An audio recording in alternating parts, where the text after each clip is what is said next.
हम सब एक बहुत बड़े बदलाव के मुहाने पर खड़े हैं। एक ऐसी क्रांति जो हमारे काम करने, सोचने और यहाँ तक कि जीने के तरीके को भी हमेशा हमेशा के लिए बदल देगी। जी हाँ, ये है एआई की क्रांति। तो आज हम यही समझेंगे कि इस नई दुनिया में सिर्फ टिके रहने के लिए नहीं, बल्कि कामयाब होने के लिए क्या करना होगा। तो चलिए मुद्दे की बात से शुरू करते हैं। डैन मार्टेल की ये बात इस पूरी चर्चा का सार है। असली खतरा एआई नहीं है, असली खतरा है कॉम्प्लेसेंट हो जाना, यानी ये मान लेना कि सब ठीक है, ये सोचना कि अरे मुझे कोई फर्क नहीं पड़ेगा। यही आज के दौर की सबसे बड़ी गलती है। अच्छा, ये क्रांति कितनी बड़ी है इसका अंदाजा लगाना है तो जरा इस नंबर पे गौर कीजिए। 70 करोड़। हर हफ्ते इतने लोग चैट जीपीटी का इस्तेमाल करते हैं। इतिहास में आज तक कोई भी टेक्नोलॉजी इतनी तेजी से नहीं अपनाई गई।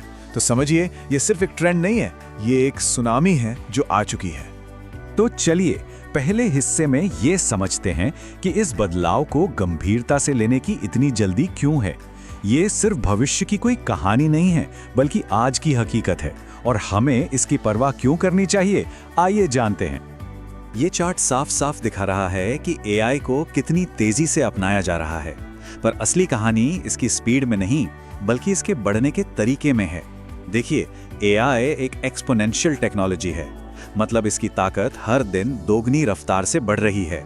लेकिन ज्यादातर लोग इसे एक सीधी रेखा में, यानी लीनियर तरीके से बढ़ता हुआ देख रहे हैं, और यही वो धोखा है, वो ब्लाइंड स्पॉट है जहां सब मात खा रहे हैं। डैन मार्टेल का ये छोटा सा किस्सा एक बहुत बड़ी और खतरनाक सोच को दिखाता है। लोगों को लगता है मेरा काम तो अलग है, मुझे क्या फर्क पड़ेगा। सच तो ये है कि कोई भी इंडस्ट्री, कोई भी प्रोफेशन इससे अछूता नहीं रहने वाला। कोई ये फैसला नहीं कर सकता कि एआई उसके लिए है या नहीं, ये बस हो रहा है और होकर रहेगा। तो इसका सीधा सीधा मतलब क्या निकलता है? मतलब ये कि वो सारे काम जो सिर्फ जानकारी को एक जगह से उठाकर प्रोसेस करके दूसरी जगह पहुंचाने पर टिके हैं, वो अब खत्म होने वाले हैं। सोचिए जरा, वकील, real estate agent, data analyst, कोई भी जिसका काम सिर्फ सूचना का गेटकीपर बनना है, एआई वो काम उससे कहीं बेहतर, तेज और सस्ता कर सकता है। तो सवाल ये उठता है कि अगर इतने सारे काम खतरे में हैं, तो फिर रास्ता क्या है? इसका जवाब एक बहुत बड़े माइंडसेट शिफ्ट में छिपा है, और वो शिफ्ट है काम करने वाले से काम करवाने वाला, यानी एक निर्देशक बनने का। यहाँ पे एक बहुत बड़ा फर्क है। अब तक वैल्यू किस चीज की थी? काम को करने की, कोड लिखना, रिपोर्ट बनाना, लिस्टिंग तैयार करना। लेकिन अब खेल बदल गया है। अब असली वैल्यू काम को निर्देशित करने में है। अब किसी की कीमत इस बात से तय होगी कि वो कितनी अच्छी स्ट्रैटेजी बनाता है, कितना क्रिएटिव है, और एआई से काम करवाने के लिए कैसे सिस्टम्स तैयार करता है। इसे ऐसे समझिए, अब आपको खुद काम नहीं करना, बल्कि ऐसे सिस्टम बनाने हैं जो एआई एजेंट्स को निर्देश दे सके। अब भूमिका फैक्ट्री में काम करने वाले मजदूर की नहीं, बल्कि उस फैक्ट्री के आर्किटेक्ट की है जो पूरी फैक्ट्री को डिजाइन करता है। और यहाँ पे एलन मस्क की ये बात बिल्कुल सटीक बैठती है। एक प्रोटोटाइप बनाना, यानी एक बार काम कर देना आसान है, कोई भी कर सकता है। लेकिन एक ऐसी फैक्ट्री, एक ऐसा सिस्टम बनाना जो लाखों प्रोटोटाइप अपने आप बना सके, असली खेल और असली चुनौती तो वो है। करने वाले से निर्देशक बनने का सफर इतना ही मुश्किल और इतना ही जरूरी है।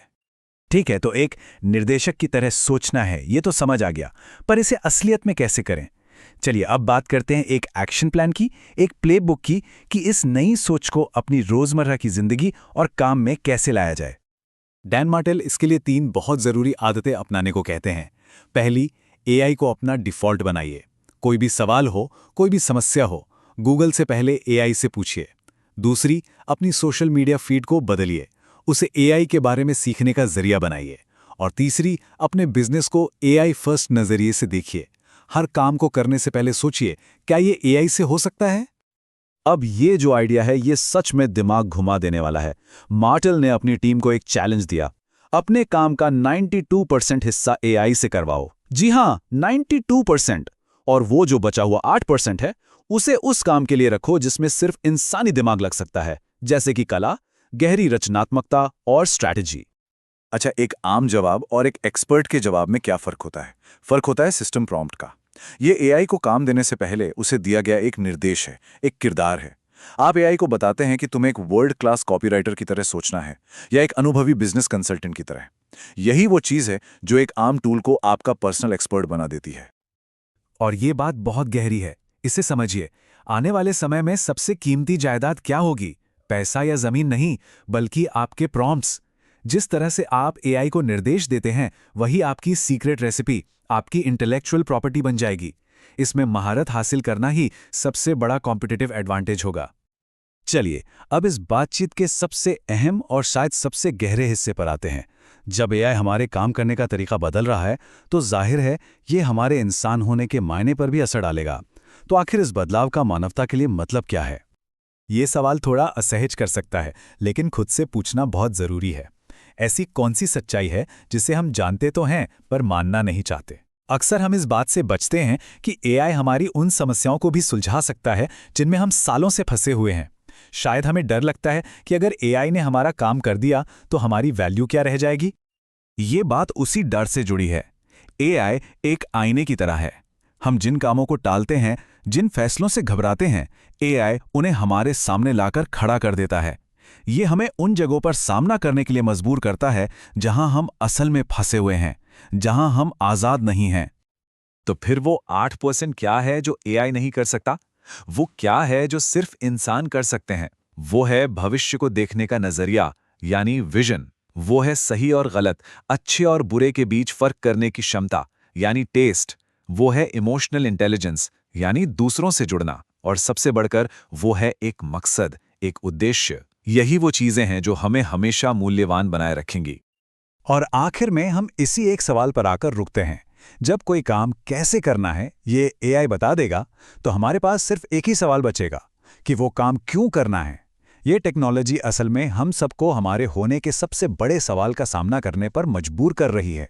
हमारा मकसद क्या है? और इसका जवाब किसी एआई के पास नहीं है, वो हम सबके अंदर ही छिपा है।